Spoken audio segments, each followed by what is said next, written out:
एक बार जोरदार नारा लगाएंगे, भारत माता की, बिरसा मुंडा अमर रहे, बिरसा मुंडा अमर रहे। मंच पे आसीन दिल्ली के विधायक चौधरी सुरेंद्र जी, आम आदमी पार्टी के निवर्तमान प्रदेश अध्यक्ष भाई सभाजीत सिंह जी, किसान प्रकोष्ठ के अध्यक्ष भाई अशोक कमांडो जी, इस प्रांत के अध्यक्ष बौद्ध प्रांत के भाई इमरान लतीफ जी, पार्टी के महासचिव दिनेश पटेल जी, अयोध्या प्रांत के अध्यक्ष भाई विनय पटेल जी, उपस्थित साथियों और दोस्तों, पूर्वांचल के अध्यक्ष भाई राजेश यादव जी, तिरंगा शाखा के अध्यक्ष हमारे साथी जनक प्रसाद जी, अयोध्या जहां से यात्रा शुरू हुई वहां के प्रभारी संजीव निगम जी, युवा शाखा के अध्यक्ष पंकज अवाना जी, महिला शाखा के अध्यक्ष नीलम यादव जी, ओबीसी शाखा के अध्यक्ष छवि यादव जी, खेल प्रकोष्ठ के अध्यक्ष मीनाक्षी श्रीवास्तव जी और उपस्थित सभी अपने साथियों का और हमारे दो चेयरमैन इस यात्रा में साथ चल रहे हैं। ऑटो सेल के हमारे अध्यक्ष प्रीतपाल जी, हमारे रोहेलखंड प्रांत के अध्यक्ष हैदर भाई, इन सब का जोरदार तालियों से अभिनंदन कीजिए कि ये पूरी यात्रा में लगातार साथ बने हुए हैं। पूर्वांचल के प्रभारी डॉक्टर अनुराग मिश्रा जी, साथियों और दोस्तों, हमारे अवध के क्षेत्र में शायद बहुत सारे लोग बिरसा मुंडा जी के बारे में नहीं जानते होंगे, लेकिन वो आदिवासी समाज के बहुत बड़े नेता थे। जब आप झारखंड जाएंगे, उड़ीसा जाएंगे, छत्तीसगढ़ जाएंगे, मध्य प्रदेश जाएंगे और राजस्थान के बहुत सारे इलाकों में, गुजरात के बहुत सारे इलाकों में जाएंगे तो बिरसा मुंडा जी को भगवान की तरह लोग पूजते हैं। भगवान की तरह क्यों पूजते हैं?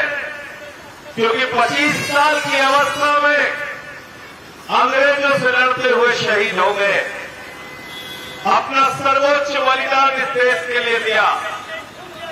और याद रखना, इतिहास में उन्हीं का नाम स्वर्णिम अक्षरों से दर्ज होता है, उन्हीं को याद किया जाता है जो समाज के लिए कुर्बानी देता है, समाज के लिए बलिदान देता है, समाज के लिए त्याग करता है। ऐसे ही लोगों को याद किया जाता है।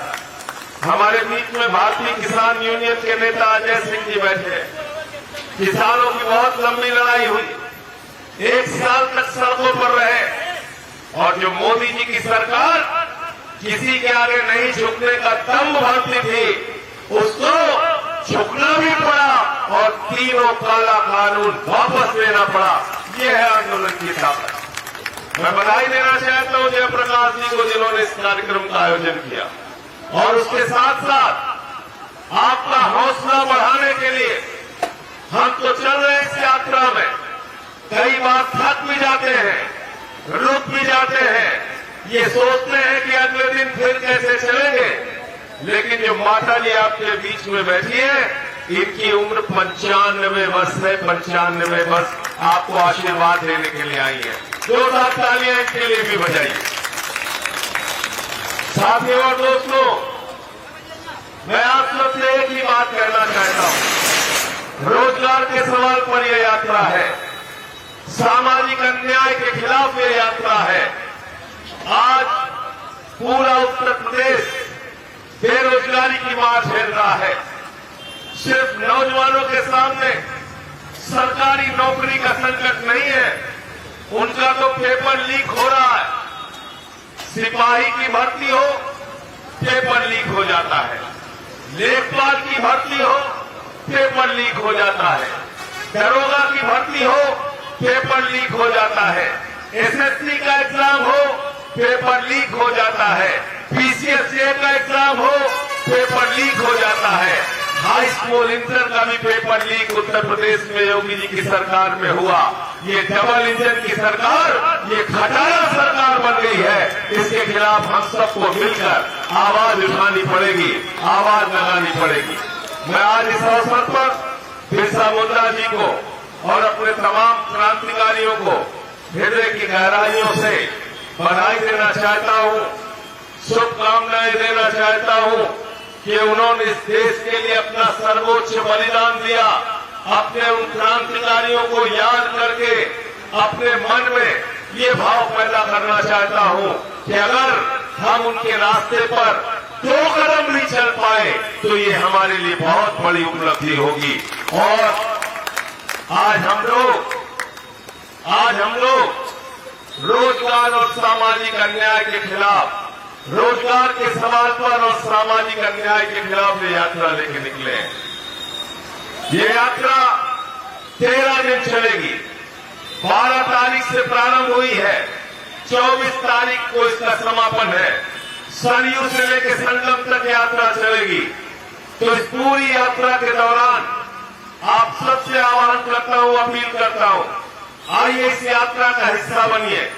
10 किलोमीटर चल सकते हैं तो चलिए, 20 किलोमीटर चल सकते हैं चलिए, 50 किलोमीटर चल सकते हैं चलिए, 1 किलोमीटर भी चल सकते हैं तो चलिए। कम से कम आपके मन में इस बात का अपराध बोध नहीं रहेगा कि एक लड़ाई चल रही थी रोजगार के सवाल पर, सामाजिक अन्याय के खिलाफ, और आप चुपचाप घर पर बैठे रहे। समझ शेष है, नहीं पाप का भागी केवल व्याज, जो तटस्थ है समय लिखेगा उनका भी अपराध। आज जो लोग चुपचाप खामोश होके घरों में बैठे हुए हैं और आपकी लड़ाई में शामिल नहीं हो रहे हैं, वो भी इस बात के लिए जिम्मेदार माने जाएंगे कि जब समाज में अन्याय और अत्याचार था तो वो खामोश बैठे हुए थे। आज सोचिए उत्तर प्रदेश की सरकार की हालत क्या है। आपके रोजगार पे बात नहीं होती, किसान के फसल के दाम पे बात नहीं होती, खाद की एक बोरी के लिए हमने देखा अभी 15 दिन 20 दिन पहले लाइनों में लग के किसान घंटों घंटे इंतजार करता रहा खाद की एक बोरी के लिए। एक किसान का तो दृश्य आया, सीतापुर से गले में फांसी लगाने लगा क्योंकि उसको खाद की बोरी नहीं मिल रही थी। फसल का दाम मांगने जाते हो, लाठियों से पीटा जाता है। गन्ने का दाम मांगने जाते हो, लाठियों से पीटा जाता है। खाद की बोरी मांगने जाते हो, लाठियों से पीटा जाता है। आज किसान को दोयम दर्जे का नागरिक बनाने का काम इस देश की सरकारों ने किया है। उनको जब मुआवजा देने की बात होती है तो 5 रुपए, 10 रुपए, 100 रुपए का चेक उनके खाते में भेजकर उनकी गरीबी का मजाक उड़ाया जाता है। मैं आप सबसे कहना चाहता हूं, किसानों के सवाल पर, नौजवानों के सवाल पर, बुनकरों के सवाल पर, रेहड़ी पटरी वालों के सवाल पर इस आंदोलन को गांव-गांव तक पहुंचाना पड़ेगा। गांव-गांव में रोजगार और सामाजिक न्याय की बात उठानी पड़ेगी। आप सबको बिरसा मुंडा जी की जयंती के अवसर पर मैं पुनः एक बार हृदय से आप सबको ये कहता हूं कि ऐसे महापुरुष को नमन कीजिए